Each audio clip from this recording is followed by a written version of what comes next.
नमस्कार किसान साथियों, स्वागत है आपका किसान एकड़ यूट्यूब चैनल पर। किसान साथियों, आज हम बात करने वाले हैं गेहूं की एक ऐसी वैरायटी के बारे में जो काफ़ी लेट आप लगा सकते हैं। हाँ किसान साथियों, जो किसान भाई लेट बोनी करना चाहते हैं गेहूं की, या जो किसी कारण से लेट हो चुके हैं, वो इस वैरायटी को लगा के अच्छा खासा उत्पादन ले सकते हैं।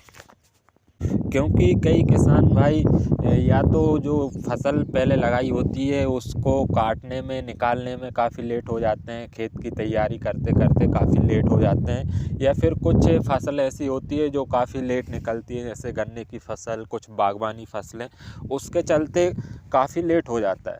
तो किसानों के लिए ये जो मैं वैरायटी बताने वाला हूँ, ये वैरायटी वेरी लेट वैरायटी के रूप में निकाली गई है, और इसको ICAR-IARI पूसा नई दिल्ली से निकाला गया है। ये वैरायटी लेट वैरायटी है और सिंचित दशाओं में आप इसको लगा सकते हैं। जैसे कि अगर आपके पास पानी की पर्याप्त व्यवस्था है तो आप अगर लेट हो भी रहे हैं तो आप इस वैरायटी को लगा सकते हैं।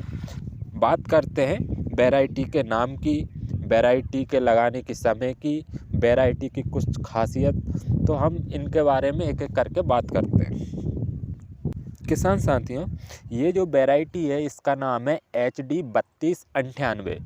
जी, HD3298 एक वेरी लेट वैरायटी के नाम से वैज्ञानिकों ने किसानों के लिए दी है कि आप इसको लेट अगर लगा रहे हैं, लेट का मतलब है कि अगर आप इसको दिसंबर लास्ट तक भी अगर जा रहे हैं, 5 से 10 जनवरी तक भी आप इसको लगा सकते हैं। तो ये लेट जो ड्यूरेशन है इसका, आप इस पीरियड में आप इसको लगा सकते हैं। बात करते हैं इसकी बीज कहाँ मिलेगा, तो किसान साथियों इसका बीज आपको पूसा संस्थान से आसानी से उपलब्ध हो जाएगा, या फिर आप अपने लोकल मार्केट में भी पता कर सकते हैं। अगर उपलब्ध हो तो आप इसको लगा सकते हैं। नहीं तो ये जो वैरायटी जहाँ से निकाली गई है, ICAR पूसा नई दिल्ली जो IARI है, वहाँ से इसको निकाला गया है, तो आप वहाँ से इसके बीज को परचेस कर सकते हैं।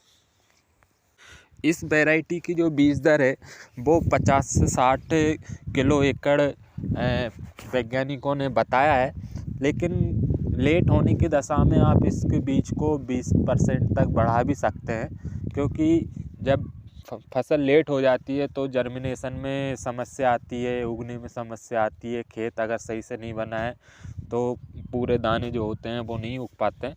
तो आप इसका ध्यान रखें कि अगर आप लेट बोनी कर रहे हैं तो आप जो भी बीज की मात्रा, संशोधित जो मात्रा है, उससे 20% आप बीज को बढ़ाकर ही बोएं। अब किसान साथियों बात करते हैं इसके उत्पादन की।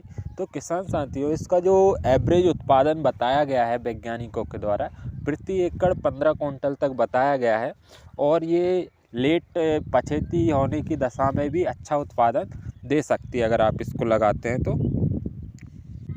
ये वैरायटी बायो फोर्टिफाइड वैरायटी है, इसकी कुछ खासियत है, इसलिए ये और भी ज़्यादा अच्छी मानी जाती है। तो इसमें प्रोटीन की मात्रा, आयरन की मात्रा काफ़ी अच्छी है। इस वैरायटी में प्रोटीन की जो मात्रा है वो 12.12% है, और आयरन जो पोषक तत्व है उसकी जो मात्रा है वो 43.1 ppm है। तो ये खाने की दृष्टि से बहुत ही अच्छी वैरायटी है, बायो फोर्टिफाइड किस्म है। इसकी चपाती बहुत शानदार और स्वादिष्ट आती है। तो आप इस वैरायटी को लगा के अच्छा खासा उत्पादन भी ले सकते हैं। किसान साथियों अब बात करते हैं कि इसका जो पकने का समय है वो कितने दिनों का है, क्योंकि काफ़ी किसान साथी चाहते हैं कि अगर लेट वैरायटी लगा रहे हैं तो उसका ड्यूरेशन भी कम होगा तो ज़्यादा अच्छा रहेगा। तो किसान साथियों ये वैरायटी उन्हीं किसानों के लिए बहुत ही अच्छी है जो लेट सोइंग कर रहे हैं या काफ़ी ज़्यादा लेट हो चुके हैं, तो उनके लिए बहुत अच्छी वैरायटी। जैसे अगर आप इसको 5 से 10 जनवरी तक भी आप लगाते हैं तो ये 103 से 104 दिन में आपको पककर तैयार हो जाएगी। 104 दिन इसकी जो मैच्योरिटी टाइमिंग है वो है। तो किसान साथियों आप इस वैरायटी को लगा के अच्छा खासा उत्पादन ले सकते हैं। किसान साथियों जानकारी अच्छी लगी हो तो चैनल को सब्सक्राइब ज़रूर करें। धन्यवाद।